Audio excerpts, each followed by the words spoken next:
the philosophy, I mean, the vision is still the same. For each destination, I have proposed the best possible. Now, obviously, we face the problem of the growth and the challenge of the growth, the diversification of the product in different countries. Imagine India 20 years ago and India now. There are many new products. There are even extremely good 4 stars plus. And so the quality of the destination changed, the service of the destination changed year after year.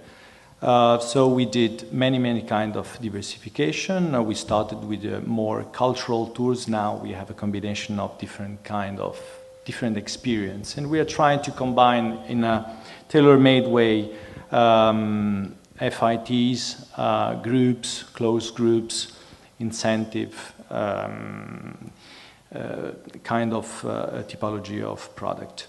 10 years ago, a friend of mine came to my place and proposed me to enter in a small project that was a small camp. And that thing started a new project, which is a sort of laboratory we have, and which make a sort of interesting impact for us in our production, which is the second brand, if you can show in the web. The second brand is called Eco-Luxury. This friend of mine opened a small camp in Baja California, only 5 tents, and we started to include this in our programs. I study the model. Eco-Luxury is at the moment endorsement brand, and but after that experience of opening this camp, I discover a very interesting model. The business model in tourism, and especially in the hospitality, which is small hospitality, relatively small hospitality business, highest quality, making margins, and part of the margins driven to the responsible project. So in a sort of way, the circle business model is to use part of the money of the clients to invest, to protect the reason why the clients are coming. So, and then the challenge was at that point, after settling the camp, is how make these things economically sustainable. I mean, how make profit to pay, first of all, the lease of the beach in the park, and then obviously make margins for us, for our pocket. And well, at that time, we hadn't models in Italy, and we hadn't models in my experience. I'm an archaeologist, but 20 years, more or less 20 years of experience in tour operating.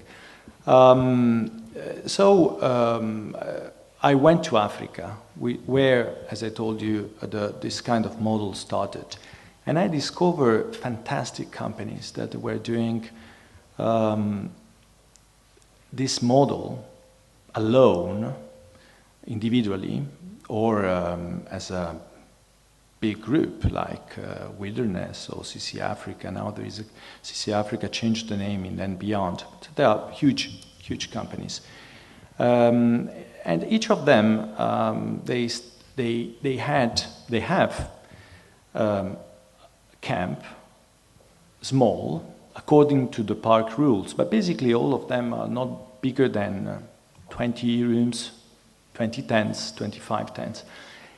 And they have to follow very strict rules to stay in that area. That was for me a really new world. And I discovered that these people were basically alone. I mean, they were doing extremely good activities, but most of them, they were individual people with incredible background, even second, third, fourth generation in that area, with a huge passion and, dedicate their life to this. So to end, because obviously it's huge, now we have 150 members. So we did eco-luxury. I asked them if eco-luxury could be a synthesis of what they are doing. And all of them agreed. Obviously there are many other challenges. One of this is how a tour operator can push and convince our providers to follow the philosophy.